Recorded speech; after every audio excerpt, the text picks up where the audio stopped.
Hello and नमस्कार। मैं वैशाली गोगी आप सभी का स्वागत करती हूं हमारे चैनल पर। दोस्तों, हमारे देश में दूसरे चरण का टीकाकरण शुरू हो चुका है और प्रधानमंत्री नरेंद्र मोदी ने भारत बायोटेक की कोवैक्सीन की पहली डोज 1 मार्च सुबह 6 बजे एम्स अस्पताल में ली। इसके साथ ही साथ दूसरे फेज के वैक्सीनेशन के साथ ही बहुत सारी और भी कई सारी खबरें देश भर में सामने आ रही है, फिर चाहे वो नाइट कर्फ्यू से रिलेटेड हो, लॉकडाउन से रिलेटेड हो या फिर बढ़ते केसेस के बारे में हो। इसके अलावा वैक्सीनेशन के बारे में हो, नई वैक्सीन के विकास और निर्माण पर बातचीत हो, दुनिया भर में और अन्य दूसरे टॉपिक हो, कोरोना वायरस और उसके वैक्सीनेशन पर, फिर चाहे नए स्ट्रेन को लेकर बात हो। इतनी सारी खबरें आती हैं जो कभी कभार हमें शांति और सुकून का एहसास करवाती हैं, तो कभी हमारी टेंशन को और भी ज्यादा बढ़ा देती हैं। लेकिन इतनी सारी खबरों के बीच में मैं आपको बताऊंगी सिर्फ और सिर्फ 5 महत्वपूर्ण खबरें। तो आइए दोस्तों, बढ़ते हैं आज की टॉप 5 खबरों पर। लेकिन यहाँ पर हम सबसे पहले बात करेंगे हमारे देश के कोरोना के हाल पर। देश में पिछले 24 घंटे में सामने आए 15,510 मामले, 1.43 करोड़ लोगों को लगा कोरोना का टीका। देश में एक बार फिर से खतरनाक कोरोना वायरस पैर पसारने लगा है। लगातार इसके मामलों में बढ़ोतरी दर्ज की जा रही है। अब ऐसे में पिछले 24 घंटे में भारत में 15,510 नए मामले सामने आए, तो वहीं 106 लोगों की इस दौरान जान भी चली गई। आपकी जानकारी के लिए बता दूं कि अभी तक 1,43 करोड़ लोगों को कोरोना का टीका लगाया जा चुका है और इसी के साथ कोरोना वायरस के केसेस में लगातार बढ़ोतरी दर्ज की जा रही है। और इस तरीके से बढ़ते हुए केसेस के साथ ही भारत में कुल कोरोना मामलों की संख्या 1,10,96,731 हो गई है।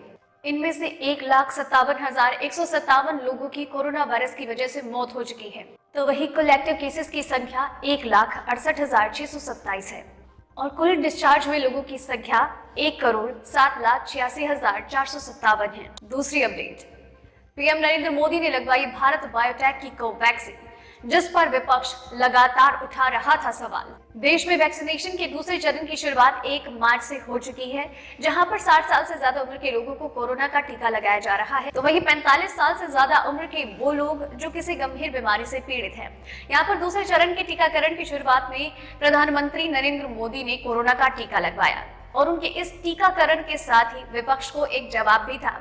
दरअसल विपक्ष लगातार एक वैक्सीन को लेकर सवाल उठाता जा रहा है। जब उसकी स्वीकृति को लेकर बात उठाई जाने लगी तो विपक्ष ने जमकर उस पर हमला किया और जब उसे स्वीकृति दे दी गई तो भी विपक्ष उस पर लगातार हमलावर रहा।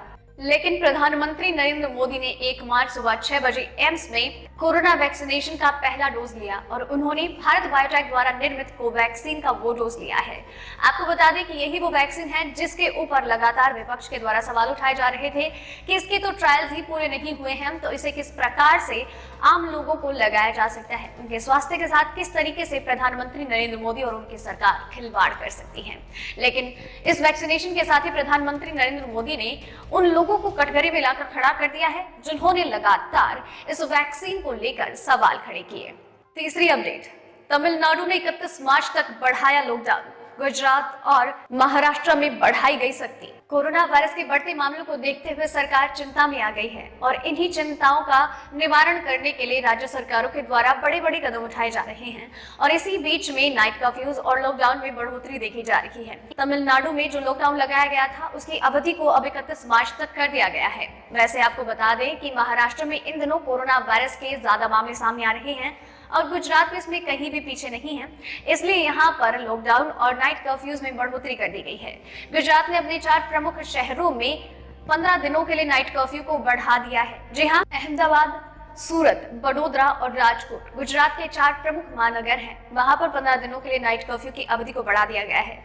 साथ ही सरकार की ओर से ये निर्देश भी जारी किए गए हैं कि आवश्यक दिशा निर्देशों का पालन करें, मास्क का उपयोग करें और खुद का सैनिटाइजेशन करना और सोशल डिस्टेंसिंग जैसे नियमों का पालन लगातार करें। आपको बता दें कि गुजरात में नाइट कर्फ्यू की अवधि पहले 28 फरवरी को खत्म होने वाली थी, लेकिन अब इसकी अवधि को बढ़ा दिया गया है। चौथी अपडेट, अरुणाचल प्रदेश हुआ कोरोना मुक्त, अब एक भी एक्टिव केस नहीं और 99% रिकवरी रेट। कोरोना वायरस संक्रमण की दूसरी लहर की खबरों के बीच में एक खुशखबरी सामने आई है। दरअसल देश के पूर्वोत्तर राज्य अरुणाचल प्रदेश से ये खुशखबरी सामने आई है। दरअसल ये राज्य कोरोना से मुक्त हो गया है। यहाँ पर ना तो एक भी एक्टिव केस है, बल्कि रिकवरी रेट भी 99% है।